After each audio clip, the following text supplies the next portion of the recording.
everyone, this is MJ. This is a video response to a question I recently got asked on Tumblr about how I make a comic page. I'm going to go through the process of making a comic page from start to finish, and I hope that this can be helpful to anyone starting a webcomic. The questions I got asked are, how do you go about making a comic page? Do you start on paper and scan it? How do you decide on panel sizes? What program and brushes do you use? And how do you decide on color? Since I work with a writer, the first thing I do is read the script for the scene I'm working on, which is usually about 3 pages worth of dialogue and stage directions, just like what you would see in a script for a play or a movie. I do all my storyboarding with pencil and paper, and then I scan it and send it to my writer for approval and minor edits. The drawings have to be legible enough that my writer can tell what's going on in each panel. I try to stick to 4 to 6 panels per page, which seems to be a happy medium in terms of visual flow and readability. I like to keep things relatively simple with my layouts. You don't need to have really elaborate panel layouts to tell a good story. Basic layouts are effective and easy to read. So for the final copies, I jump straight into Photoshop.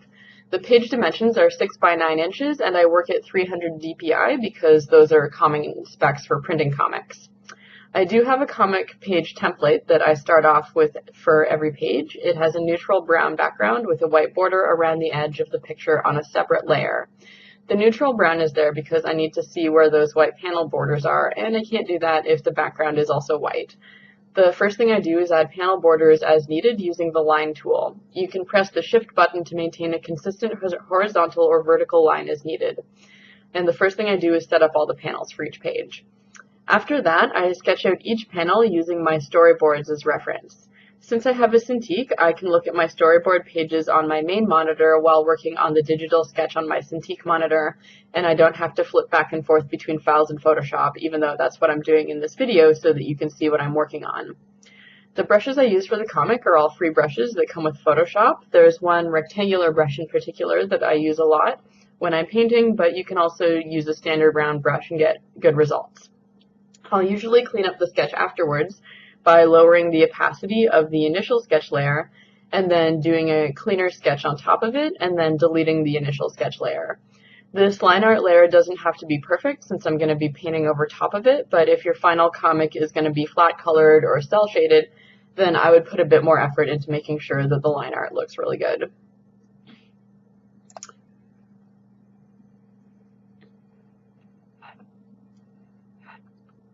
So here we're just, blocking things out and making sure they look good for when we do the final painting. Doesn't have to be perfect, but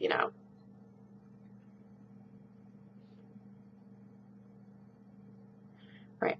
So once the line art is done, I like to add text and dialogue to the comic. I know that I could do all the dialogue using a digital font, but I like the look of the handwritten text. It just looks more organic to me, which is the same reason I freehand all the speech bubbles in this comic as well. I've been doing the dialogue completely freehand for most of the comic, but I recently decided to use the text tool to help me arrange dialogue on the page and to keep all my text looking a bit more neat and tidy. I type out all my text, I lower the opacity of the text layer, and then I write on top of it on a separate layer. Once I've handwritten the dialogue, I delete the text layer. Writing the dialogue is definitely easier to do on a Cintiq monitor, but it's still possible to do using an old-fashioned drawing tablet, and I have done it before on my old Monoprice tablet before I got the Cintiq.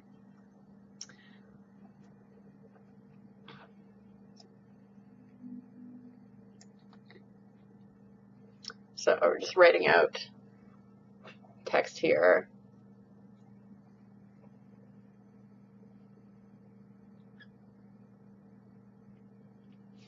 Right, and then at this point I flat color everything using a pre-selected palette. I use this palette for nearly everything I do in Photoshop, not just the comic. Having a pre-made palette that I can turn to is one less decision that I have to make when I'm starting a painting. I usually end up making lots of adjustments to the colors as I go, but having a palette as a starting point is something that really works for me.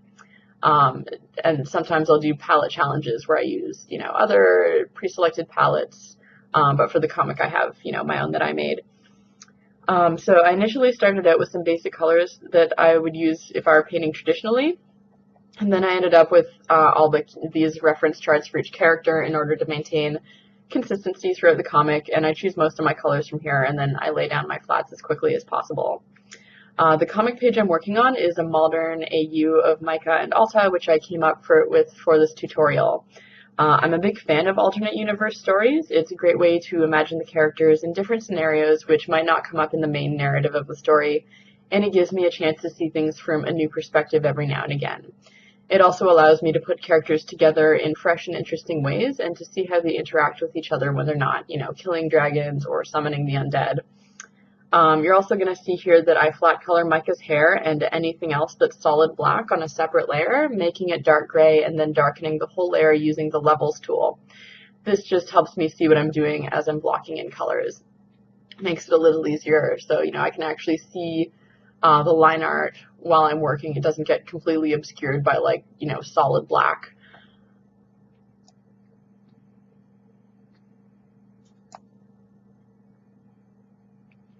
So after I'm done flat coloring, I make a new layer above the sketch layer and I start the final leg of the painting process, shading and blending so that it looks like a finished product. This is the part that takes the most amount of time by far out of all the steps. This process involves a lot of color picking, and the color picker is definitely the shortcut button I use the most when I'm working digitally.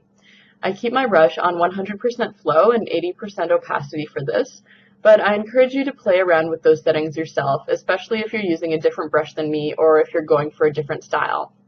You can see the opacity and flow options near the main menu options above the painting. And yeah, just play around with them, see what happens. As you can see, I'm just using the lines from my sketch layer for shading. It's simple and I can get pages done really quickly this way.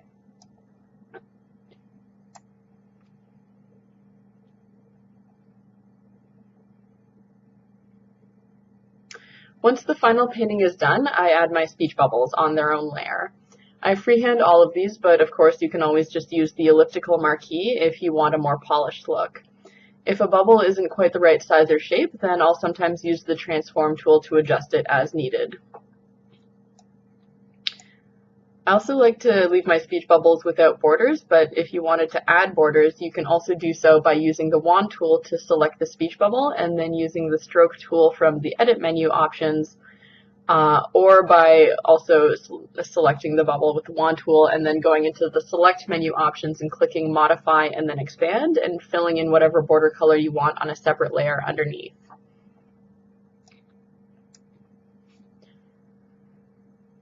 So once all of this is done and saved as a Photoshop file, I merge all the layers and resize the file for the web. I have my watermarks pre-saved in a file on my desktop, so all I have to do is copy and paste the comic URL into the corner of the picture.